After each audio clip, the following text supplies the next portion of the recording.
Good morning! Ayan, binati mo na ba yung magulang mo or yung kapatid mo nasa malayo? Isang good morning lang. Napakalaking bagay na. Masabihan ka lang ng good morning. Ang lakas mo na sa umaga. Masabihan ka lang ng good morning. Nakakaganda na ng umaga yon. Napakaganda mag-umpisa ng araw. Ay mga nasa malayo, pag chinat lang yan na good morning, kamusta? Nag-breakfast ka na ba? Good morning. Sana magkaroon ka ng magandang araw. Good morning. Isang bati lang ng good morning.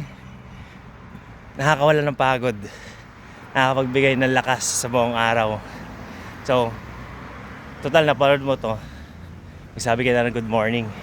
Chat mo na yung magulang mo, kapatid mo, o kung sino man na nasa malayo, nagtatrabaho para sa inyo. Good morning.